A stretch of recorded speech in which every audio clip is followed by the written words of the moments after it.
जिज्ञासु मित्रों, बहुत बहुत अभिनंदन है आपका दिव्य सृजन में।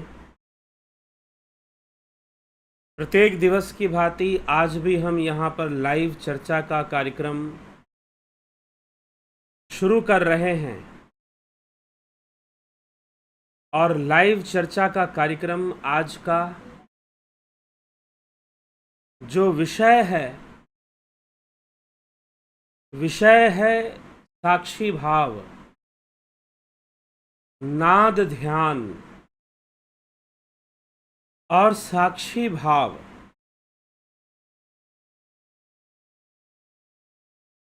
तो नाद ध्यान होना और साक्षी भाव होना,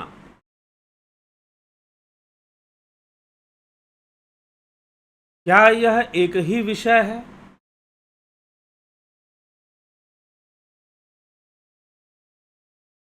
या फिर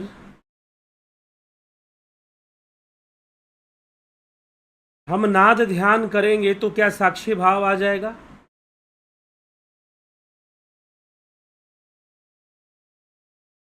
तो किसी महानुभाव ने ये प्रश्न किया कि मुझे तो साक्षी भाव चाहिए, तुरीयावस्था चाहिए, तो फिर ये नाद ध्यान क्या जरूरी है उसके लिए?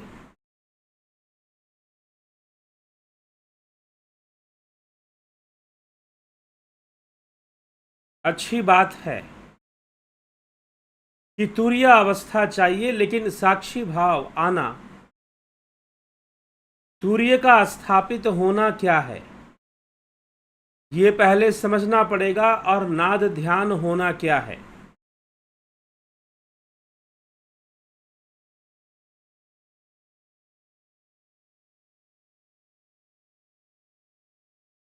जब आप भोजन करते हो, खाना खाते हो, जब आप भोजन करते हैं, खाना खाते हैं, तो उससे दो लाभ आप उठाते हैं भोजन से। आप दो प्रकार के लाभ उठाते हैं जो आप भोजन करते हैं। कौन से दो प्रकार के लाभ आप उठाते हैं? एक लाभ आप ये उठाते हैं कि भोजन से आपका पेट भरता है और आपके शरीर का पोषण होता है।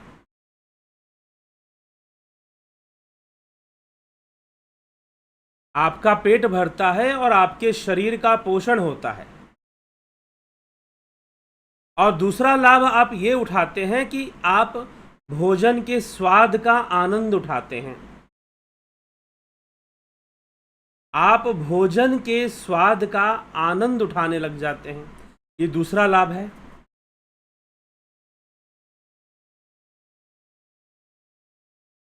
लेकिन भोजन पेट में पहुंचे तो वो मुख से होकर, जिह्वा से होकर स्वाद हमें देते हुए पेट में पहुंचती है। और स्वाद का बड़ा महत्व है। स्वाद का महत्व क्या है?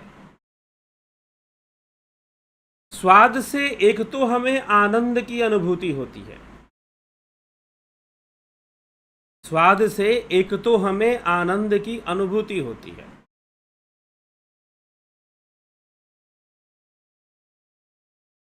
दूसरी बात कि स्वाद से हमें यह भी पता चलता है कि भोजन की जो भी हम खा रहे हैं उस वस्तु की क्वालिटी क्या है, उसकी गुणवत्ता क्या है।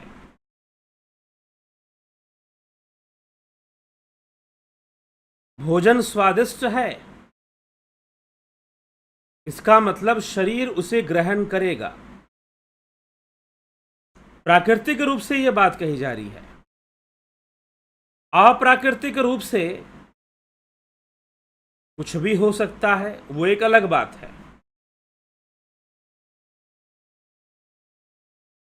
भोजन का स्वाद भोजन की गुणवत्ता का भी प्रमाण देता है कि quality of food is good.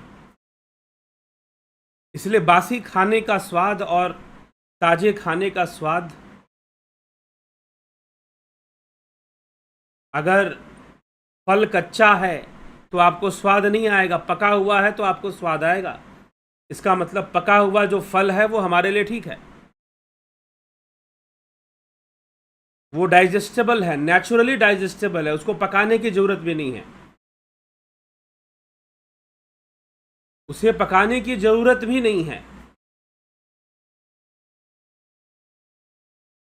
By nature वो डाइजेस्टेबल है हमारे द्वारा। इसीलिए मनुष्य का मुख्य भोजन तो फल ही है, फल है, फल। इसको कहा जाता है फ्रूजीवरस।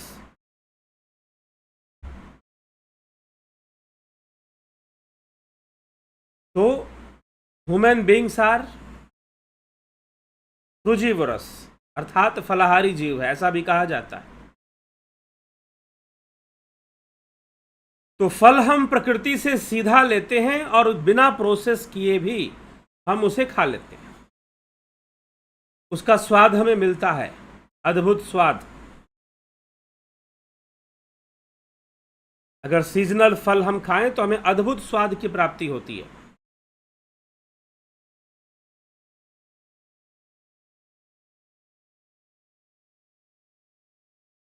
तो स्वाद का मिलना भी जरूरी है, और स्वाद मिलेगा ही मिलेगा, ऐसा भी नहीं कि नहीं मिलेगा।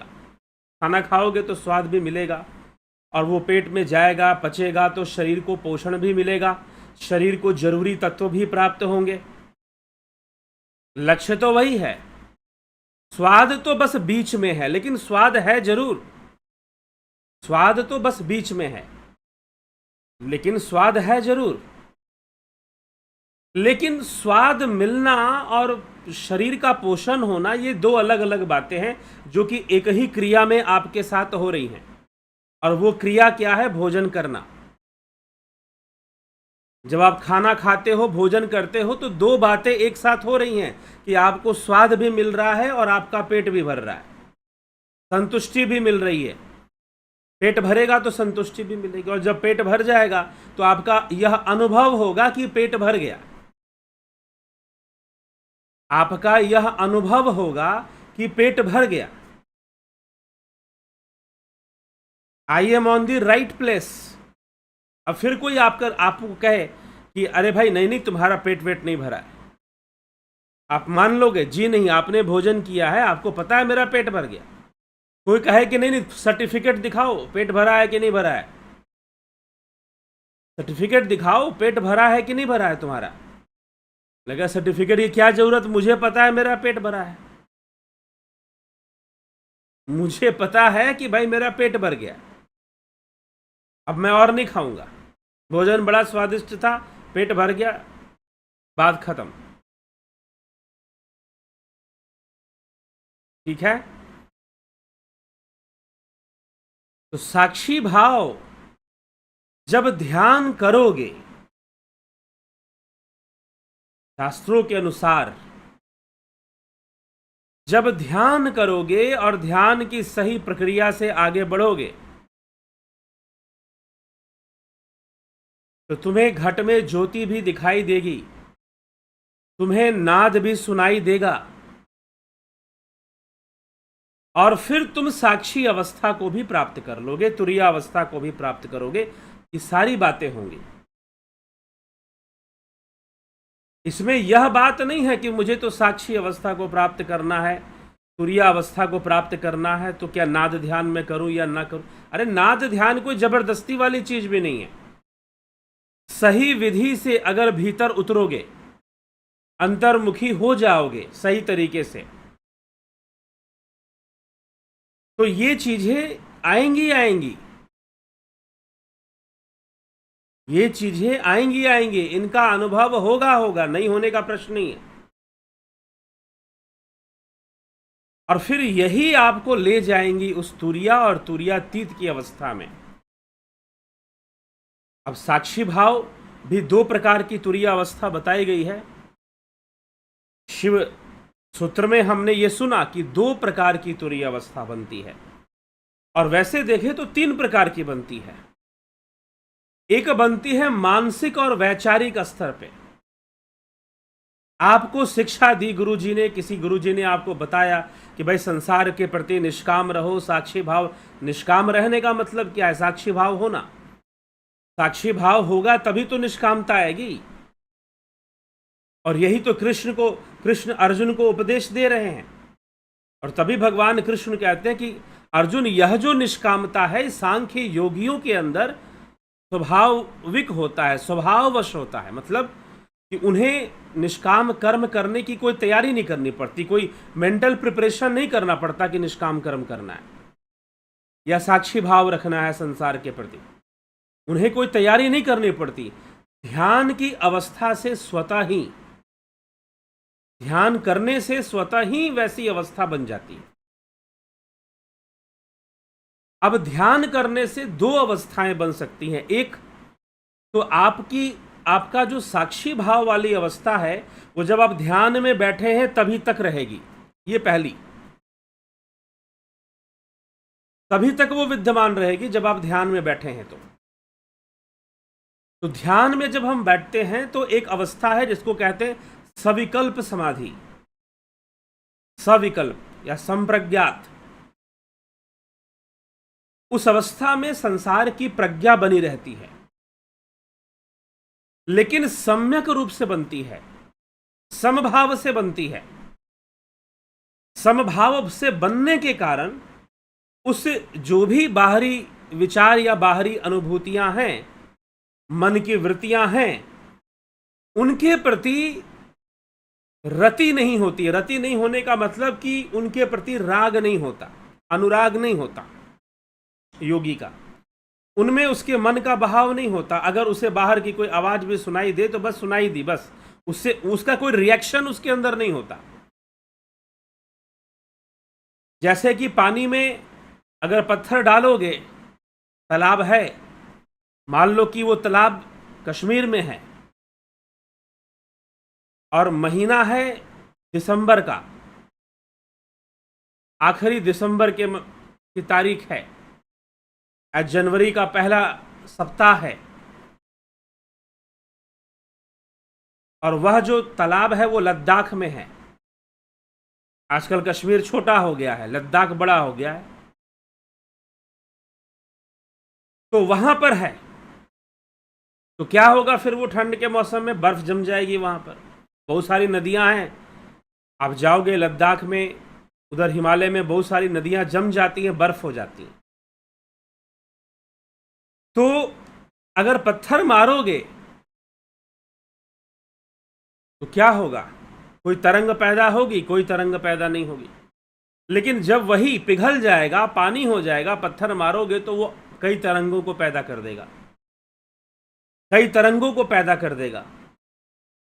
तो सविकल्प अवस्था में योगी ऐसी अवस्था में चला जाता है कि उसे जो है सविकल्प ध्यान में, सविकल्प समाधि में ऐसी अवस्था में चला जाएगा कि बाहर के किसी भी चीज का प्रभाव नहीं पड़ेगा उस पर। हर वस्तु के प्रति एक साक्षी भाव होगा और निष्काम हो जाएगा। तो पहले ये अवस्था उसके मात्र ध्यान में बनेगी। ध्यान की में जितना देर बैठेगा बस उतने देर के लिए रहेगी। उसके बाद और परिपक्वता आ जाने के बाद वो चलते फिरते भी उसका ध्यान बना रहेगा, संसार का कर्म करते भी उसका ध्यान बना रहेगा। और जब उसका ध्यान बना रहेगा, ये बड़ी स्वाभाविक सी चीज है। जो लोग 3-4 महीने तक सिर पे टोपी पहनने की जिनकी आदत है, अगर वो टोपी पहनना बंद कर दे तो उनको कई बार महसूस होगा जैसे कि सिर पे टोपी अभी भी है, सिर पे टोपी अभी भी है। अगर 3 दिन तक ट्रेन की यात्रा कर लो, जो लोग लंबी लंबी यात्राएं करते होंगे, जिनके पिताजी या वो स्वयं ऐसे नौकरी करते होंगे जहां ट्रांसफर होता होगा काफी लंबी लंबी दूरी पर, कभी जम्मू, कभी आसाम, कभी कन्याकुमारी, तो वो लोग लंबी लंबी ट्रेन से यात्रा करते थे।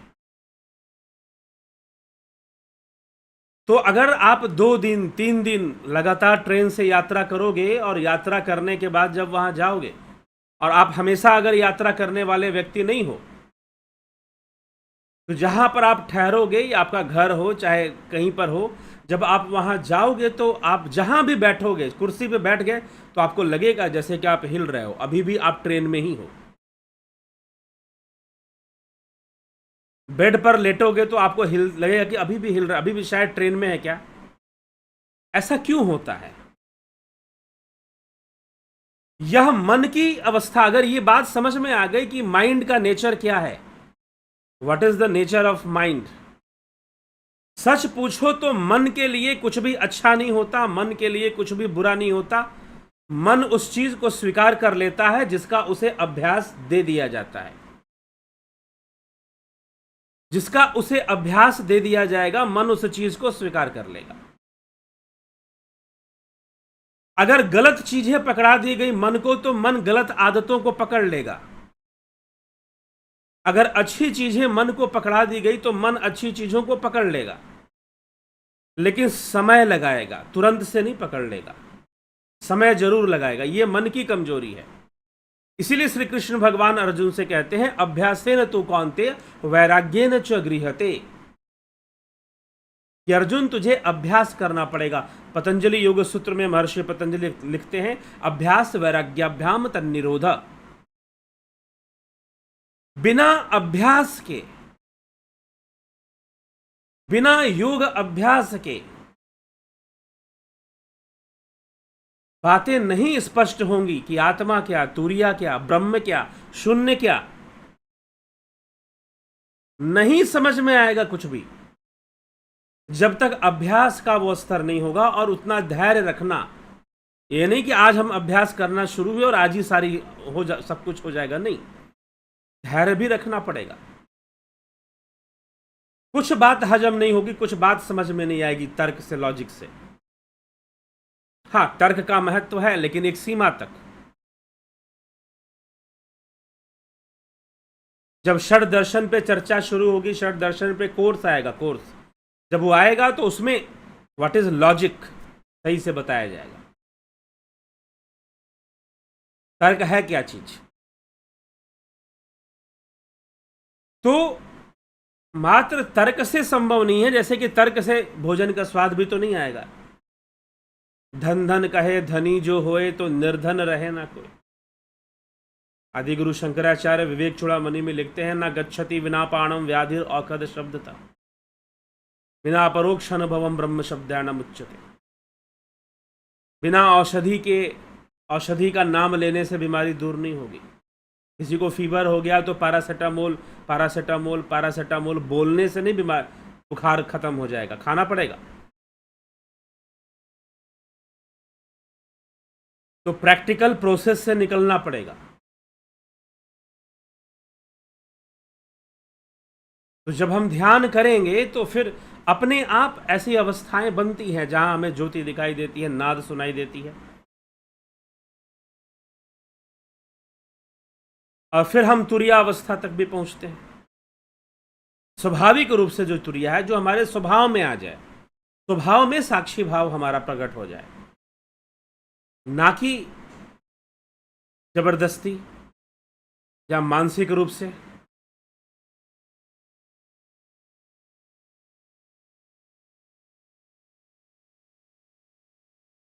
ठीक है, तो हमें इस विषय को समझकर इस पर विचार करना होगा।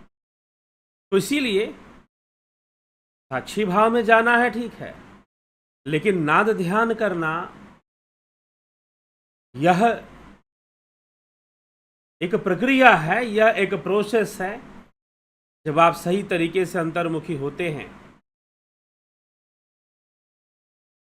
तो आप ऐसी अनुभूतियों से गुजरते हैं। जब ऐसी अनुभूतियों से गुजरेंगे तो नाद होना, ज्योति दर्शन होना, ये चीजें तो होती ही हैं। इसमें कोई संशय करने की जरूरत नहीं है। हाँ, सही तरीके से ध्यान करने की जरूरत है। ऐसा नहीं कि जो ध्यान करता है उसे हो ही जाती हैं, तुरंत हो जाती हैं। हो सकता है काफ़ी अभ्यास करने के बाद कुछ अनुभूतियाँ आएँ, तुरंत ही आ जाएं। सही तरीके से ध्यान योग का जो कोर्स चलता है, यदि आप करते हैं तो उसमें ऐसी विधियां, ऐसे अभ्यास कराए जाते हैं कि शीघ्र ही आपको ऐसी अनुभूतियों की प्राप्ति होनी शुरू हो जाए। शीघ्र ही आपको ऐसी अनुभूतियां मिलनी शुरू हो जाए।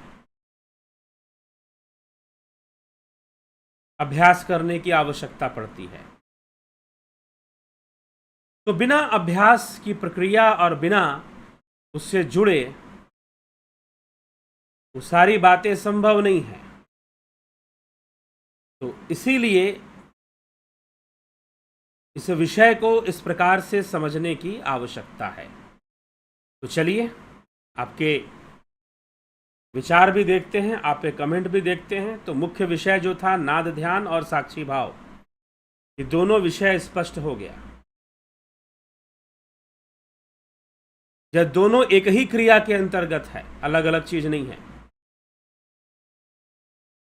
अनुभूतियां आएंगी, आती हैं, योगियों के अनुभव हैं, और जो भी करता है उन सब के अनुभव हैं, और साक्षी भाव भी आ जाएगा। फिर तुरिया भी आ जाएगा, तुरिया तुरिया जीवन रहेगा। फिर तुरिया तुरिया जीवन रहेगा।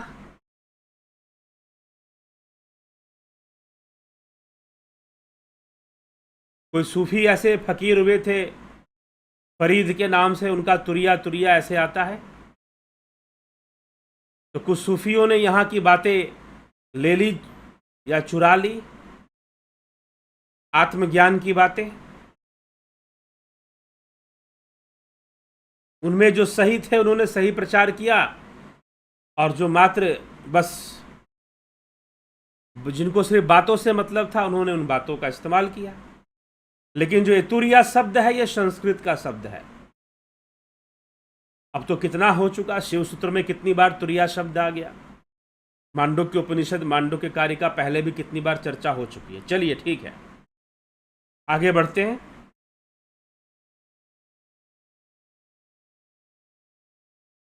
पवन कुमार गुप्ता जी, बहुत अभिनंदन है आपका।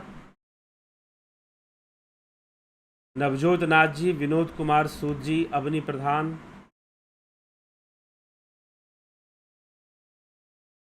शिखर शर्मा जी, शंकर प्रसाद जी, अमन कक्कर जी, अर्जन भाई, रमेश पेशवानी जी, श्वेता राय सिन्हा जी, बहुत अभिनंदन आप सभी का। नरसा राम जी, माधुरी कोले जी, राम गोपाल जांगीर, राजू पाल, उषा श्रीवास्तव, सतीश कुमार, श्वेता कुमारी, विष्णु चंद्र मौर्य, प्रणाम आचार्य जी। क्या offline course age 77? Offline course की अभी कोई जानकारी नहीं है, होगा तो आपको बताया जाएगा, अभी कुछ भी फाइनल नहीं है। हाँ, लेकिन होगा नहीं ऐसा भी नहीं है, शुरू तो होगा। कुछ कारणों से देर हो रही है, कुछ ज़रूरी औपचारिकताएं हैं जिसको पूरा करने की कोशिश की जा रही है, जो कि ऑफलाइन कोर्स के लिए है, और होगा तो ज़रूर, ऐसा नहीं कि नहीं होगा। नहीं तो ऑनलाइन ज्वाइन कीजिए, उसका लाभ उठाइए। लेकिन कब शुरू होगा अभी अनिश्चित है, अभी अनिश्चित है कि कब शुरू होगा ऑफलाइन कोर्स। क्योंकि ऑफलाइन देखिए, यहाँ पर तो ऑनलाइन तो चल जाता है कंप्यूटर के माध्यम से, हम जहाँ बैठे हुए हैं वहीं पर हम बैठकर ऑनलाइन में ध्यान साधना सिखा देते हैं लोगों को। लेकिन जब ऑफलाइन करेंगे तो लोगों के लिए बैठने की व्यवस्था, हॉल की व्यवस्था, और दूसरी कई तरह की फॉर्मेलिटीज़ आ जाती हैं, औपचारिकताएं आ जाती हैं, वो ऐसे नहीं हो जाएगा आसानी से। ठीक है, तो ये भी संभावना बन जाती है, आपके लिए बता देते हैं। अभी वैसे कोई हमने निर्णय नहीं लिया है, अभी तक यही निर्णय है कि ऑफलाइन कार्यक्रम में जो ध्यान योग है, ध्यान योग का जो दक्षिणा है, उसका जो शुल्क है वो उतना ही रहेगा। यही हमारी इच्छा है कि उतना ही रखा जाएगा। लेकिन फिर भी ऐसी परिस्थितियां बन सकती हैं कि जहां पर शुल्क को बढ़ाना पड़े ऑफलाइन करने के लिए, क्योंकि ऑफलाइन करने के लिए बहुत सारी व्यवस्थाएं करनी पड़ेंगी। अब एक भाई साहब ने मुझे व्हाट्सएप मैसेज किया कि मैं ऑफलाइन कोर्स करूंगा, आप खर्चा बताइए, रहने खाने का क्या खर्चा आएगा सबका। पहले हम रहने खाने की व्यवस्था करेंगे तब तो आपको बताएंगे खर्चा। और किसी एक आदमी के लिए तो नहीं करेंगे। मान लीजिए हम ऑफलाइन प्रोग्राम की व्यवस्था करते हैं, रहने खाने की हम व्यवस्था करते हैं, तो किसी एक व्यक्ति के लिए तो नहीं होगा ना ये सब। आप खुद इस बारे में विवेकशील हैं, ठीक, आप खुद समझ सकते हैं।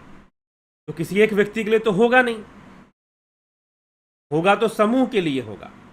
हाँ, ऑनलाइन कोर्स तो किसी एक व्यक्ति को भी हम दे देंगे, लेकिन वहां पर जब हम होगा किसी, मान लीजिए कि कोई स्थान अगर निश्चित किया जाएगा, तो वहां पर जब होगा तो पहले एक स्थान था, लेकिन ऑफलाइन कोर्स ज्वाइन करने वालों की पिछले वर्ष अक्टूबर के महीने में कुछ लोगों ने ऑफलाइन कोर्स किया था। उसमें 2-3 लोग दिल्ली से भी आए थे, वो पटना में हुआ था, कंडक्ट हुआ था, लेकिन उसके बाद ऑफलाइन ज्वाइन करने वालों की कोई फ्रीक्वेंसी अच्छी नहीं रही और कोरोना का फैलना घटना ये लगा रहा था तब तक। अब जाकर लग रहा है कि भाई अब दोबारा उस तरह से नहीं फैलेगा, ठीक है। तो वो सब सारी चीज़ें थी, परिस्थितियां थी। तो ये उसमें कई चीज़, जब आप ऑफलाइन कोर्स बोलते हैं तो ऑफलाइन का मतलब भी आप समझिए, इसीलिए मैंने आपको आज ये बता दिया। तो बहुत सारी दूसरी, चलिए किसी स्थान का निश्चित होना निश्चित नहीं होना वो सब बाद की बातें हैं, लेकिन दूसरी भी कुछ जरूरी औपचारिकताएं हैं जिनको पूरा करना है, वो भी हो जाएंगी। तो ऑफलाइन कोर्स जरूर शुरू हो जाएगा और ये निश्चय है कि शुरू जरूर होगा। ये 100% डेफिनेट है कि स्टार्ट जरूर होगा और बहुत अच्छे से शुरू होगा, बहुत अच्छी तैयारी के साथ शुरू होगा, ठीक है। तो ऑफलाइन कोर्स जरूर शुरू होगा, लेकिन फिलहाल अभी तुरंत तो नहीं शुरू होने वाला है। कम से कम लग रहा है जहाँ तक सितंबर या अक्टूबर तक तो नहीं हो पाएगा। शायद हो सकता है कि दिसंबर आते आते शुरू हो जाए, नवंबर में शुरू हो जाए, लेकिन उसके लिए प्रयास चल रहा है, उसके लिए कार्य चल रहा है, ठीक है, ताकि उसको बढ़िया से किया जा सके। तो अब मुझे लगता है कि आप जब ऑफलाइन शब्द आप बोलते हैं तो आप ऑफलाइन का मतलब भी समझते हैं, ठीक है। कहने मात्र से नहीं हो जाता है ऑफलाइन। तो इसीलिए,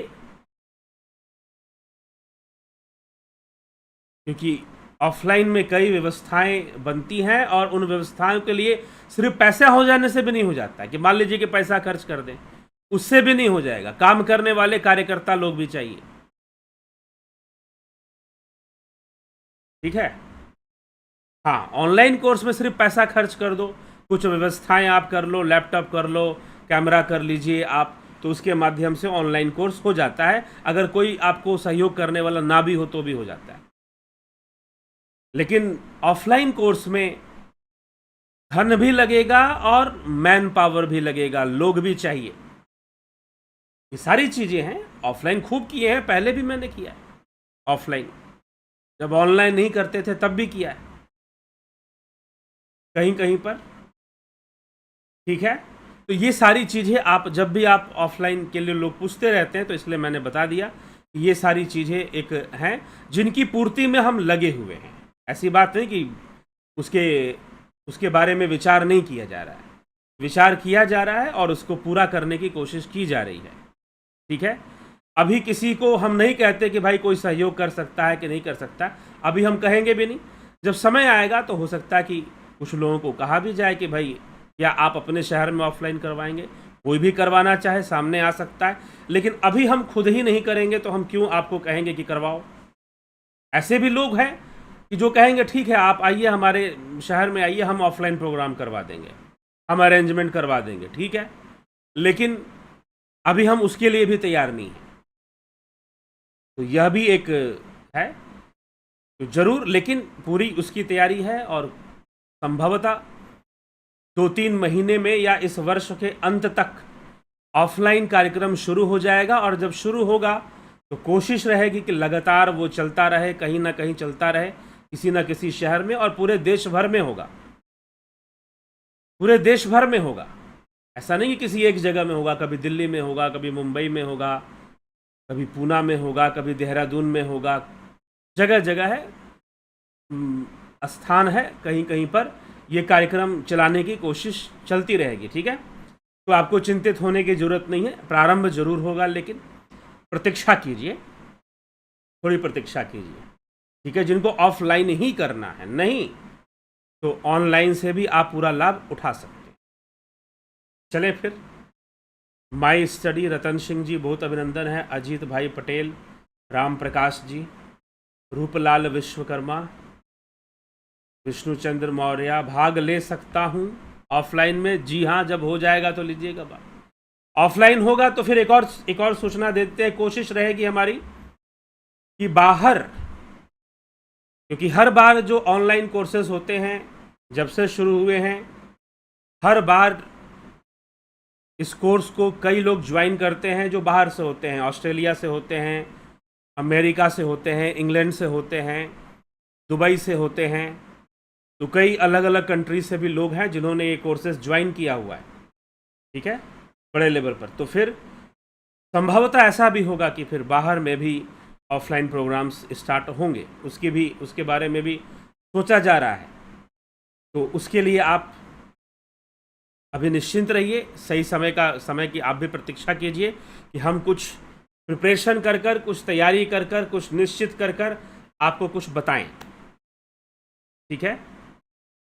तो थोड़ी जिनको ऑफलाइन ही मात्र करना है, नहीं तो ऑनलाइन आप कर सकते हैं। ऑनलाइन चल रहा है और ऑनलाइन में भी लोग अच्छे से करते हैं, बहुत लाभ उठाते हैं।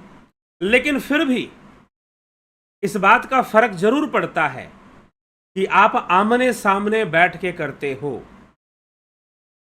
तो थोड़ा सा फर्क। इसीलिए जिन लोगों ने ऑनलाइन कोर्स किया है, कई बार मैं उन लोगों से जाकर मिलता भी हूं, अगर मेरे पास समय होता। अभी तो मैं थोड़ा ज़्यादा व्यस्त हूं, लेकिन पीछे भोपाल गया, इंदौर गया, उसके पीछे महाराष्ट्र गया, दिल्ली गया, कई बार तो मैं लोगों से जाकर मिलता भी हूं,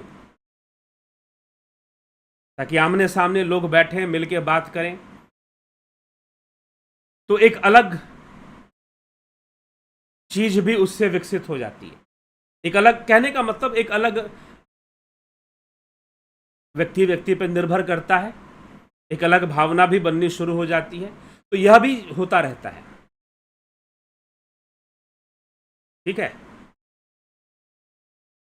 ये विषय है, तो इसीलिए आप इसके लिए प्रतीक्षा कीजिए, थोड़ी प्रतीक्षा कीजिए, थोड़ा समय बीतने दीजिए, फिर आपको एक पक्की सूचना जरूर मिलेगी ऑफलाइन कार्यक्रम की, ठीक है।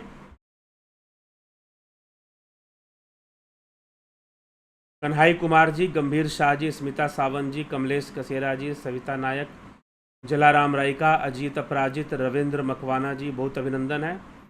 भरत छबलानी, माई स्टडी, सुवर्ण गायकवाड़ जी, माई स्टडी जी। तुरीय अवस्था और साक्षी भाव में क्या डिफरेंस है?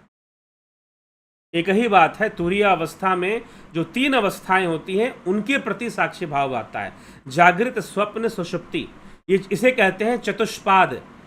भागवत कथा में आप सुनते हैं कि भगवान विष्णु ने ब्रह्मा जी को चतुष्पदी भागवत का ज्ञान कराया, अर्थात चेतना की 4 अवस्थाएं। तो जागृत, स्वप्न, सुषुप्ति से परे जो चौथा पाद है वो चतुष्पाद है, उसी को तुरिया बोलते हैं। उस अवस्था में जागृत, स्वप्न, सुषुप्ति के प्रति साक्षी भाव विकसित हो जाता है।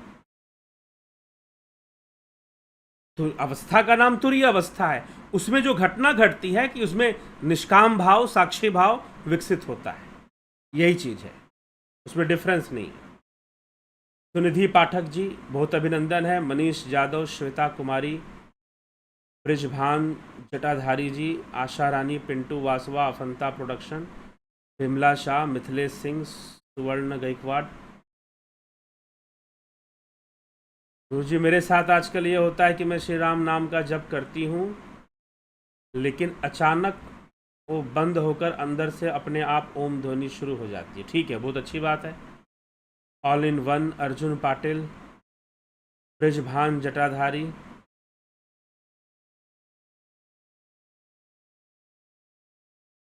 ब्रिजभान जटाधारी, सही बात है। मैं दिन भर टोपी लगाता हूँ, ऐसा होता है, बिल्कुल होता है। यही मन को समझना है कि मन किसी चीज को स्वीकार कैसे करता है। वही जब ध्यान का अभ्यास हो जाएगा तो चलते फिरते संसार का काम करते हुए भी ध्यान जैसी अवस्था बनी रहती है और उसमें फिर निष्कामता रहती है, ठीक है, परिपक्वता रहती है। फिर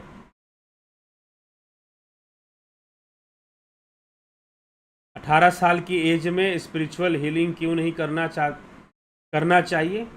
कर सकते हैं अगर बारीकी से स्पिरिचुअल हीलिंग के बारे में सब समझ लेते हैं तब, ठीक है। हाँ, लेकिन हीलिंग थोड़ा सा मैच्योर लेवल के लिए होता है, ये भी बात है, लेकिन ऐसा नहीं कि कर नहीं सकते हैं, कर सकते हैं। हाँ ठीक है, ध्यान योग पहले कर लें, हीलिंग बाद में कर लें। हो सकता है कि दोनों एक साथ करें तो उतना ग्रहणशील ना बन पाए, ठीक है। तो ये चीज़ है, नहीं तो ऐसी बात नहीं कि हीलिंग नहीं कर सकते, कर सकते हैं। All in one study with Avanish, Chandreshwar Pandey, Niket Kumar ji. नाद का अर्थ कंपन भी हो सकता है क्या? वाइब्रेशन बोल सकते हैं, बिल्कुल है वो, ठीक है, लेकिन वो कोई बाहरी कंपन नहीं है। हेमराज बैरवा, आरती क्या है गुरुजी बताने की कृपा करें। आरती आर्त भाव है, आरती आपकी आर्त भावना है, ठीक। स्तुति है, आर्त भाव से जब आप स्तुति करते हैं ज्योति के साथ,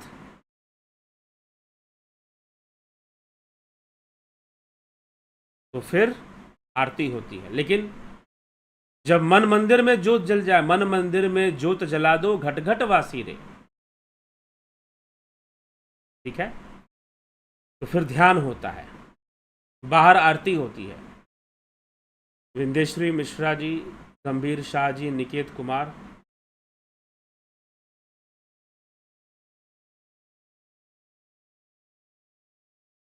ऑनलाइन ध्यान में पैसा क्यों इतनी गिरी हुई करकट, अच्छा इतनी गिरी हुई हरकत, तो क्यों गिरी हुई हरकत के पीछे आप मत पड़िए, क्यों समय बर्बाद कर रहे हैं अपना, ठीक है।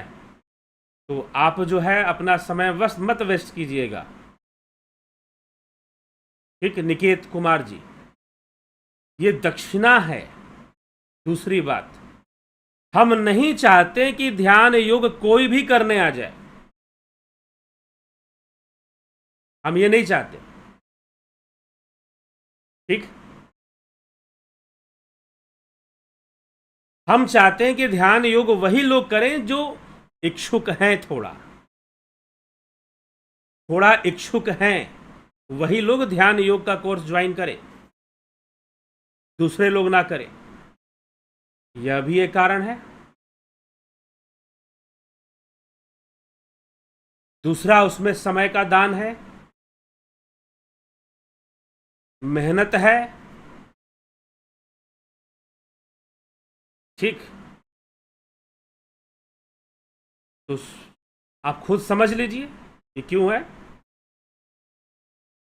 श्वासों पर ध्यान देना अच्छा है या मंत्र जाप? श्वासों पर ध्यान देना भी एक मंत्र जाप है, श्वासों पर ध्यान देना भी एक प्रकार का मंत्र जाप है, लेकिन अति सूक्ष्म मंत्र जाप है, अति सूक्ष्म मंत्र जाप है, उसकी सूक्ष्मता अधिक है। तो यदि आप बिगनर हैं, अगर आप ध्यान की शुरुआत कर रहे हैं, तो आप मंत्र जाप करिए, मैं आपको यही कहूंगा। आप श्वासों पर ध्यान देने वाला अभ्यास मत करिए, आप मंत्र जाप ही करिए। जब उसमें थोड़ा परिपक्व हो जाएंगे तो आप श्वासों पर ध्यान देने वाली क्रिया शुरू कीजिएगा, ठीक है। ध्यान योग का जो कोर्स चलता है वो भी इसी प्रक्रिया में आगे बढ़ता है, लेकिन ये सब प्रारंभिक क्रियाएं हैं। जो अतेंद्रिय ध्यान है वो अलग है, ठीक है। चलिए, ब्रजभान जटाधारी जी गुरु जब विष्णु भगवान सो जाते हैं तो उनकी पूजा करते हैं। भगवान नहीं सोते हैं, वैसे तो वो अनंत शयनम है, अनंत में शयन करते हैं, लेकिन वो तो हमेशा ही अनंत में जब शयन कर रहे हैं तो पूजा तो आप करते ही हो। तो फिर सो गए नहीं सो गए उससे क्या फर्क पड़ता है? पूजा तो आप करो, आप अपनी भावनाओं का अर्पण करो।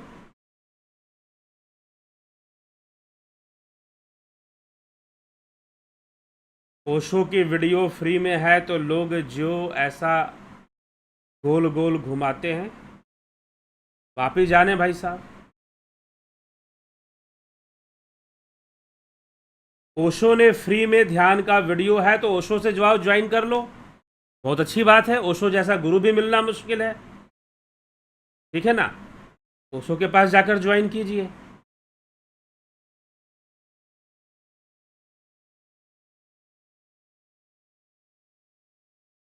गो टू द ओशो।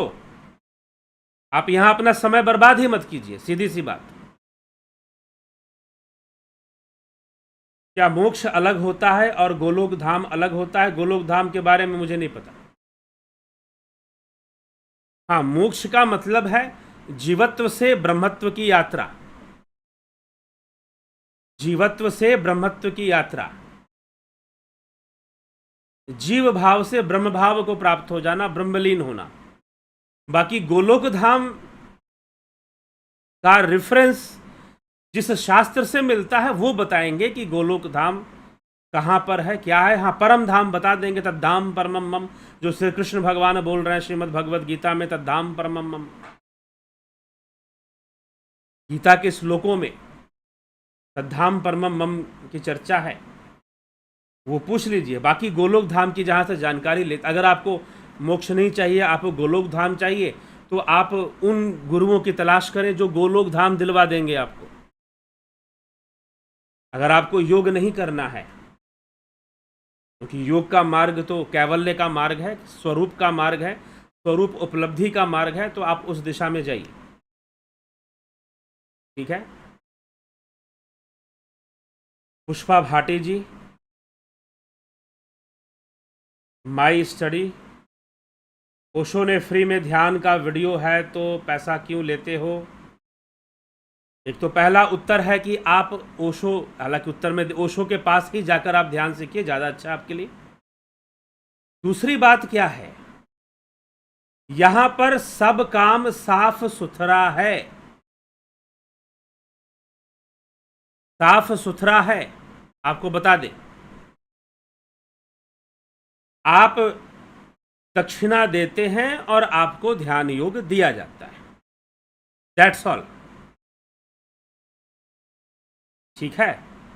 नहीं तो ऐसी ऐसी संस्थाएं हैं, ऐसी ऐसी संस्थाएं हैं निकेत कुमार जी,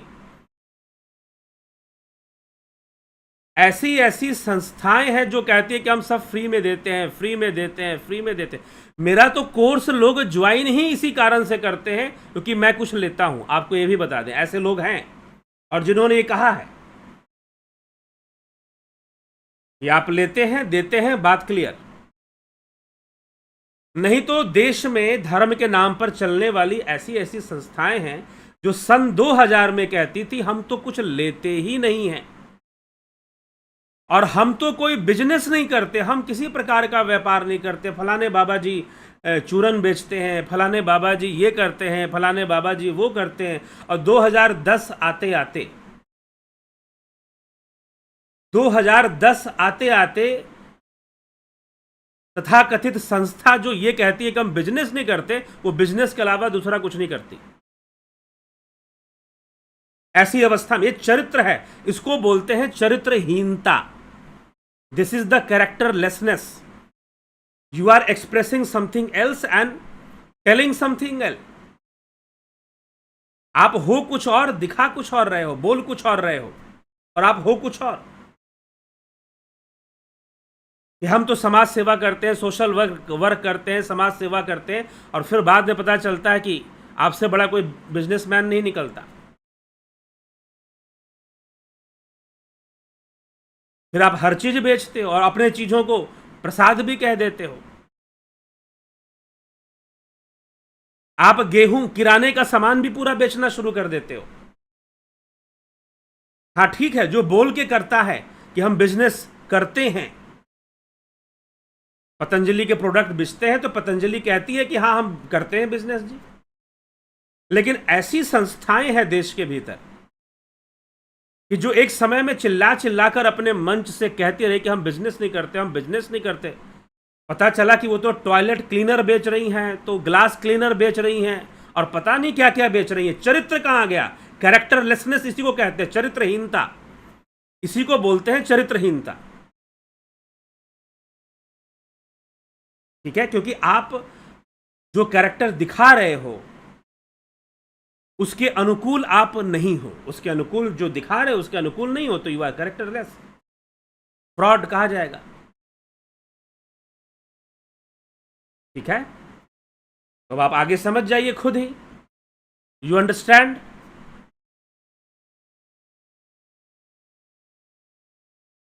ठीक, चलिए तो आगे बढ़े फिर। पुष्पा भाटी जी, माई स्टडी,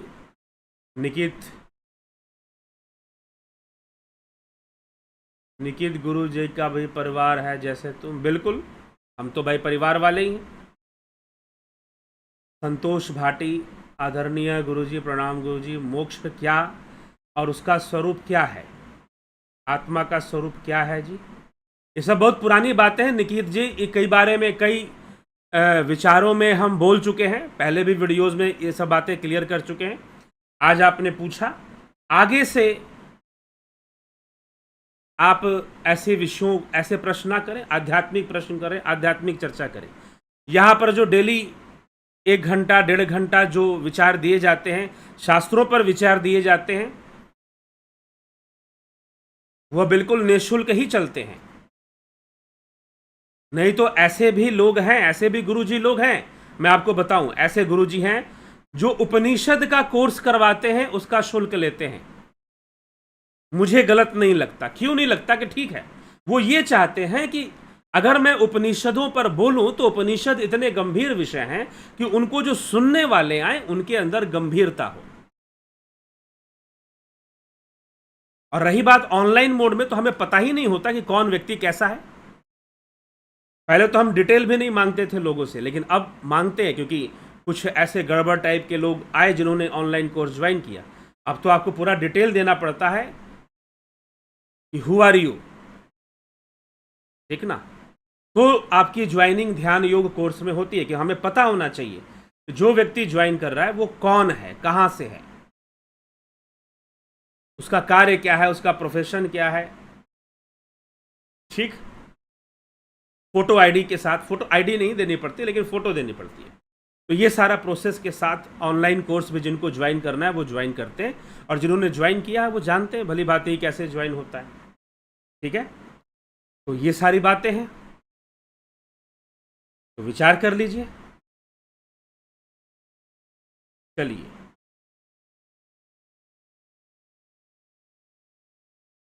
और एक और बात समझना चाहिए कि दक्षिणा की जो परंपरा है ये आज की नहीं है, ये सांस्कृतिक है, ये सांस्कृतिक है। दक्षिणा की परंपरा कोई नई बात नहीं है कि मैं ले रहा हूं। ठीक है, दक्षिणा कई रूप में ली जाती है, सेवा करवा के भी ली जाती है कि चल भाई कुछ सेवा कर। पहले के गुरुजी लोग राज्य वाज्य भी रखवा लिया करते थे, जमीन प्रॉपर्टी सब रखवा लिया करते थे। नहीं तो नहीं, अगर उसके पास है तो उससे सेवा करवा लिया करते थे, चल पहले 2 साल खट, उसके बाद तुझे साधना वादना सिखाई जाएगी। अब क्या है कि मुझे भीड़ इकट्ठा नहीं करना, निकेत कुमार जी, मुझे गैदरिंग इकट्ठा नहीं करना है कि खूब भीड़ हो, एकदम जमकर जो है लाखों लोग दिखाई देते हो और मैं लिख दूं आएंगे लाख, मैं बोलूं कि आए हैं 10 लाख। एक गुरुजी ऐसे ही थे, उनके छापा जाता था कि भाई 40 लाख लोग आए थे उनके कार्यक्रम में कहीं पर। मैंने कहा कि इतने सारे लोग जाते हैं, ये तो बहुत बड़ा रिकॉर्ड टूट जाएगा फिर। तो मैं जाकर देखा तो लाख लोग शायद मुश्किल से भी पहुंचे होंगे। तो वो काम भी नहीं करना है। ठीक है, तो यहां पर ध्यान योग ही महत्वपूर्ण है और ध्यान योग लोगों को सीखना है। तो ये बात आप स्पष्ट कर लीजिए और समझ लीजिए। ब्रह्मर्षि प्रणव ट्रू इंडियन भगवत गीता में बताए गए ध्यान योग की विधि क्या है? क्या कलयुग में केवल नाम जप से ही मुक्ति मिल सकती है? नाम का महत्व तो हमेशा है। चहुजुग तीन काल तिहु लोका भय नाम जप जीव विशो का तुलसीदास जी लिखते हैं। चारों युगों में है। कलयुग में एक विशेष साधन है कि भाई कलयुग के लोगों के लिए भक्ति और ध्यान योग के मार्ग तक पहुंचना मुश्किल होता है। तो ठीक है, पहले नाम से ही शुरू करो, मंत्र से ही शुरू करो। शुरुआत तो कर दोगे कम से कम आसानी से। आगे बढ़ोगे तो ध्यान भी करोगे, योग भी करोगे, सब करोगे, सब होगा। और क्या अगर मान लीजिए कि ऐसा है कि कलयुग में तो लोग कॉन्सेप्ट को समझने के बजाय कॉन्सेप्ट को बिगाड़ने का काम शुरू कर देते हैं। नाम जप करना भी एक योग है अपने आप में, लेकिन वो कहेंगे कि नहीं योग वोग मत कुछ करो, बस नाम जपते रहो, नाम कीर्तन करते रहो, वो सब बाकी बंद कर दो। तो वो आगे ही नहीं बढ़ पाते बेचारे। और क्या कलयुग में योगी पैदा नहीं हुए? एक से एक सिद्ध योगी पैदा हुए। सबसे बड़ी बात कि महर्षि पतंजलि ने जो योग सूत्र की रचना की है कलयुग में की है। महर्षि पतंजलि ने जो योग सूत्र की रचना की है कलयुग में की है। और तब तक कहीं पर भी यह चर्चा नहीं होती थी कि कलयुग बस नाम। हाँ, ये 500 वर्षों में, पिछले 500-600 वर्षों में, जिसको हम लोग कहते हैं मध्यकालीन भक्ति क्रांति, उसमें कई ऐसे जो बातें लिखी गई संतों के द्वारा, उसमें नाम जप को विशेष रूप से कलयुग में प्रधान बताया गया। और वो इसलिए बताया गया because that is easy to accept. उसका एक्सेप्टेंस बहुत इजी है, इसलिए बताया गया। तो कलयुग में लोग तामसी प्रवृत्ति को ज्यादा अपना लेते हैं, इसीलिए वो कम से कम नाम जप तो करना आसानी से शुरू कर सकते हैं। That's all. नहीं तो योग सूत्र की रचना, हठ योग प्रदीपिका, घेरंड संहिता, ये सब कब लिखे गए भाई? ये सब कोई योग के जो शास्त्र हैं, ये सब कुछ शास्त्रों को आप छोड़ दीजिए, तो जो योग के जो शास्त्र हैं उनका विकास बाद में महर्षि पतंजलि के बाद जो भी लिखे गए वो योग के ऊपर ग्रंथ लिखे गए। और एक से एक योगी हुए, सिद्ध महापुरुष हुए, कलयुग में हुए। ठीक है, तो ऐसी कोई विचारधारा नहीं है कि कलयुग में आप योग नहीं कर सकते। आप भ्रमित हो रहे हैं। मैं जो भी कहूंगा, जो इस बात का प्रचार करता है वो कहीं ना कहीं भ्रम पैदा कर रहा है। ठीक है, तो ये भी समझना है। निकित गुरु जी का भी प्रभाव संतोष। ठीक है, what is the science behind the Shivling temple? Shivling मंदिर क्यों बनाए जाते थे, कल भी हमने बता दिया। No other science, no other science. अगर कुछ लोग कहेंगे कि हाँ शिवलिंग जो बनता है वो न्यूक्लियर रिएक्टर की तरह बनता है, आप कह सकते हो। न्यूक्लियर रिएक्टर बहुत बाद में बनने शुरू हुए। न्यूक्लियर रिएक्टर बहुत बाद में बनने शुरू हुए। बहुत तरह के गोडाउन होते हैं, कोल्ड स्टोरेज होते हैं, वो भी उसी आकृति में बनाए जाते हैं टेम्परेचर को अच्छे से मेंटेन करने के लिए। तो हम क्या कहेंगे कि वो कोल्ड स्टोरेज से मिलता है? जी नहीं। तो शिवलिंग के पीछे आध्यात्मिक विज्ञान है। शिवलिंग के अगर हम ध्यान योग करेंगे तो शिवलिंग का आध्यात्मिक विज्ञान समझ में आएगा। ध्यान योग साधना में बताया जाता है कि व्हाट इज शिवलिंग। बाकी जितने भी बातें हैं वो सब परिकल्पित हैं। जबरदस्ती आप, ये कोइंसिडेंस है कि न्यूक्लियर रिएक्टर का शेप शिवलिंग से मिल जाता है, कोइंसिडेंस है ये। बाकी जितना भी अभी मैंने कोई वीडियो देखा कि भाई दूध गिर रहा है तो दूध में ये तत्व होते हैं, तो वो आप जबरदस्ती का साइंस घुसाइए, वो इलॉजिकल एक्सप्लेनेशंस हैं सारी की सारी। कोई बुद्धिजीवी सामने टकरा जाएगा और उसको साइंस की अच्छी नॉलेज होगी, तुरंत वो उतार के रख देगा। ठीक है, तो शिवलिंग खेचरी साधना का प्रतीक है। शिवलिंग खेचरी साधना का प्रतीक है। ठीक है, खेचरी साधना कैसे होती है, कैसे करनी चाहिए हमें, ध्यान योग में होता है। ध्यान योग कोर्स से में उसको हम स्पष्ट कर देते हैं कि व्हाट इज शिवलिंगम।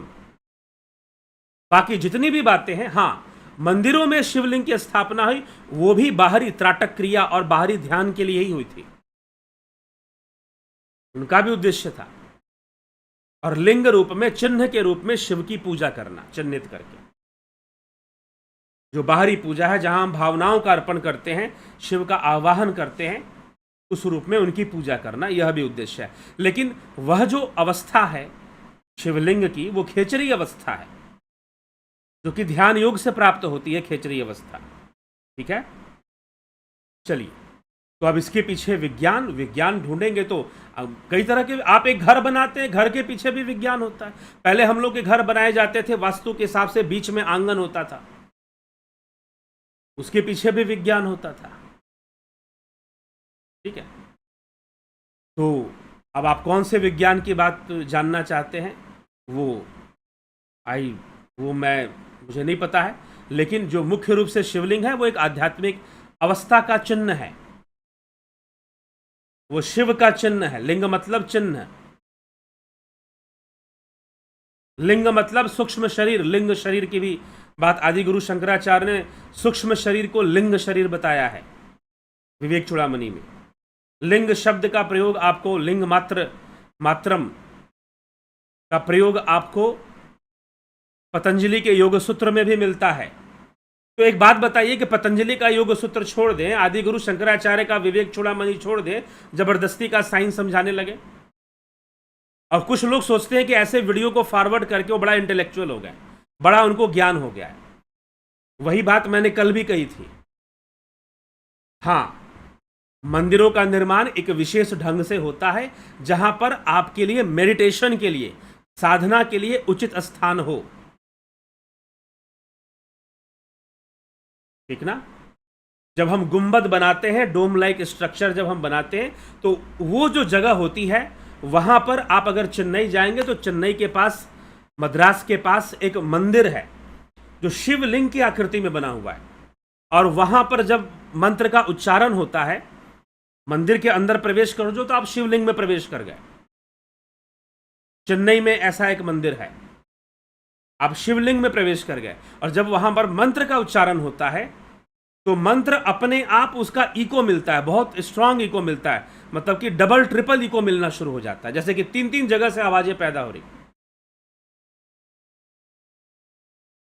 ठीक है, लेकिन शिवलिंग का जो उद्देश्य है, शिवलिंग का जो चिन्ह है, वो खेचरी अवस्था का चिन्ह है। वो खेचरी, आकाश की अवस्था, आकाश के गमन। जब नाद ध्यान होता है तो योगी का गमन आकाश तत्व में होता है,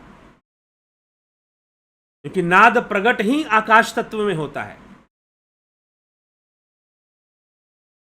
ठीक है, तो आकाश में, उसका तत्व में उसका गमन होता है, तो वो खेचरी अवस्था उसको, उसकी बनती है।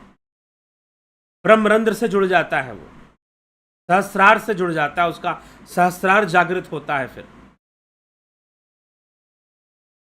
ठीक है, ये शिवलिंग उस अवस्था का संकेत है, उस अवस्था का चिन्ह है शिवलिंग। बाकी आप न्यूक्लियर रिएक्टर घुसा दीजिए, इधर की बात घुसा दीजिए, उधर की बात घुसा दीजिए, ये अपना अपना है। अब कोई पितर पक्ष पे कोई वीडियो घुमाता है कि भाई वो कौवे खाएंगे, बीज उधर डाल देंगे तो वहाँ पेड़ पैदा हो जाएगा, तो प्रकृति की रक्षा हो जाएगी। 50 तरह की बातें हैं, आप लगाते रहिए तर्क, लेकिन रियल फैक्ट कुछ और है, और वो हमारे शास्त्रों में पहले से दिया हुआ है। ठीक है, तो मुझे लगता है कि इस तरह की चीज़ों का प्रचार वही लोग करते हैं जिनको ना शास्त्रों का सही से ज्ञान है, और जिनको साइंस का भी नॉलेज नहीं है, ना उनको विज्ञान का सही से, साइंटिफिक थ्योरीज का उनको नॉलेज नहीं है, और ना ही उनको शास्त्रों का कोई ज्ञान है कि इन विषयों के बारे में हमारे शास्त्र क्या कहते हैं, उसका भी कोई ज्ञान नहीं है। तो जबरदस्ती का, कहीं का ईंट, कहीं का रोड़ा, भानुमति का कुनबा जोड़ा जैसा विज्ञान फैलाना शुरू कर देते हैं, जबरदस्ती का विज्ञान। जबरदस्ती की बातें। अब कुछ लोग, अब एक और विज्ञान फैलाया जाता है कि पीपल का वृक्ष जो है 24 घंटा ऑक्सीजन देता है। साइंटिफिक रिसर्च पेपर ले आइए कि जहां पर ऐसा प्रूव होता हो कि देता है। हाँ, ये जरूर है कि पीपल के वृक्ष के जड़ से लेकर पत्ते तक से औषधि बनती है और बनाई जा सकती है। जड़ से लेकर पत्ता, उसके पूरे वृक्ष से औषधि बनती है। उसके छाल का चूरन, आप सीतोपलादी चूरन वगैरह खाते होंगे अगर बुखार में, सर्दी खांसी में, उसमें प्रयोग होता है। आयुर्वेद की कई दवाइयों में प्रयोग होता है। उसके जड़ का भी प्रयोग होता है, उसके पत्तों का भी प्रयोग होता है आयुर्वेदिक औषधि निर्माण में। ठीक है, तो उसकी रक्षा तो होनी ही चाहिए। तो जबरदस्ती का विज्ञान फैलाने से बाद में अपनी ही हंसी होती है, खुद की हंसी होती है फिर। तो जबरदस्ती का ज्ञान मत फैलाया कीजिए। और एक टाइम पर चला जाता है, अफवाह फैलाना जिसको हम बोलते हैं, चल जाता है। लेकिन आजकल विज्ञान इतना विकसित हो गया है कि भाई सोशल मीडिया और बहुत सारी चीज़ों के कारण बहुत जल्दी पता चल जाएगा कि क्या अफवाह है, क्या सत्य है। ठीक है, तो इसीलिए शास्त्रों का, हिंदू समाज में, सनातन धर्मियों के अंदर सनातन बड़ा कमजोर हो गया है। उस सनातन को, जो ज्ञान रूपी सनातन है, उसको मजबूत करने की आवश्यकता है। ठीक ना, जो ज्ञान रूपी सनातन है, एक एक व्यक्ति के अंदर उस ज्ञान की परिपक्वता आए, वो समझे कि हमारे शास्त्र हमें क्या देना चाहते हैं, क्या समझाना चाहते हैं। छोटी मोटी बातें नहीं कि गीता का कोई श्लोक पढ़ लिया, अरे भाई क्या दिक्कत है, 700 श्लोक है, इतनी मोटी मोटी किताबें पढ़ जाते हो।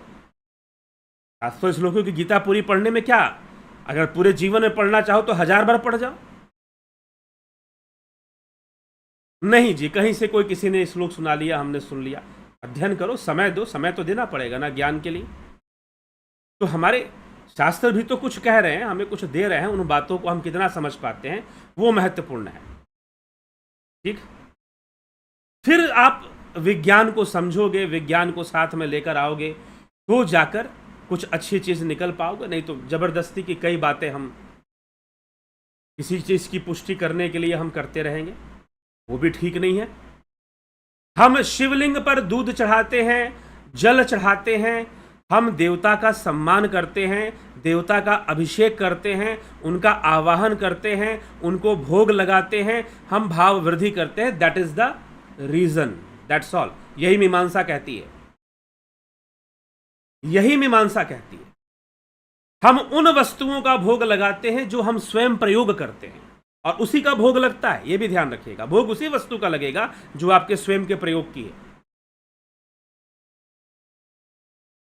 तो हम भावना अर्पित करते हैं, हम एक भाव अर्पित कर रहे होते हैं, हम उस शिव भाव की वृद्धि करते हैं। जब हम देवी सरस्वती की पूजा करते हैं, विद्या भाव की वृद्धि करते हैं। जब हम लक्ष्मी जी की पूजा करते हैं, धन भाव की वृद्धि करते हैं। This is called puja, this is called यज्ञ।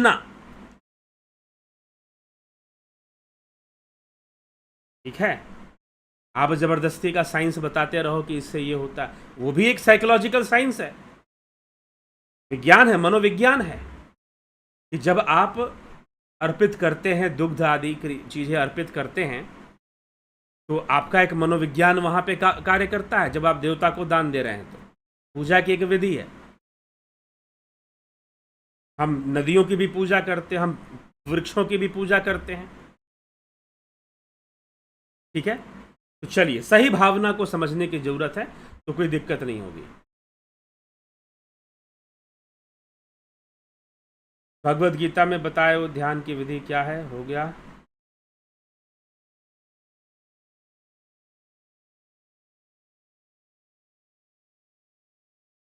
अल्पाक्षरेपि बाह्य अर्थ बोधकत्वम। ठीक है जी, Gaurav Sharma ji, Bhaskar Joshi, Animesh Mahato, my study, Sitaram Mali, Akash Majumdar ji, true Indian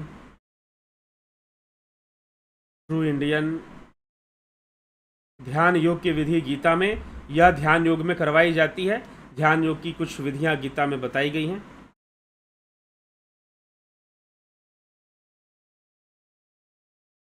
ठीक है, Shweta Sinha ji, the course of Dhyan Yog is very well designed in structured way to avoid confusion. There is a lot of avail from the course. Many thanks, thank you so sir.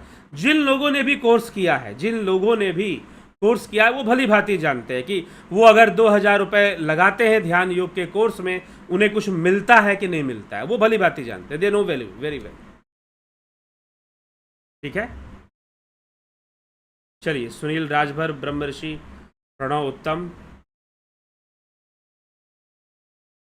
Shweta राय सिन्हा जी, सोमू, बहुत अभिनंदन है आपका। ठीक है,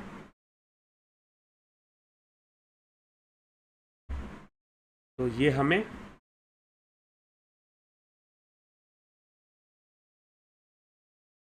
समझकर चलना है, आगे बढ़ना है। ठीक है, चलिए, इसी के साथ विचारों को विराम देंगे। और जो लोग ध्यान योग का कोर्स करना चाहते हैं, वो दिए हुए नंबर पर ज्वाइन करेंगे। इसमें जो नंबर दिया गया है उसे नोट कर सकते हैं, 9661802459। प्राकृतिक चिकित्सा का कोर्स करना है तो आप इसी नंबर पर आप ज्वाइन करके आप प्राकृतिक चिकित्सा का भी कोर्स कर सकते हैं। ठीक है, तो प्राकृतिक चिकित्सा का भी कोर्स आप इसी प्रकार से कर सकते हैं।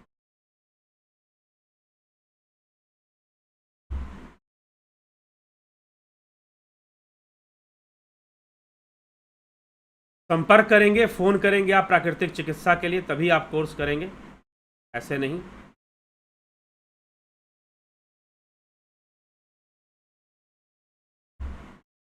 आप सभी का बहुत बहुत आभार।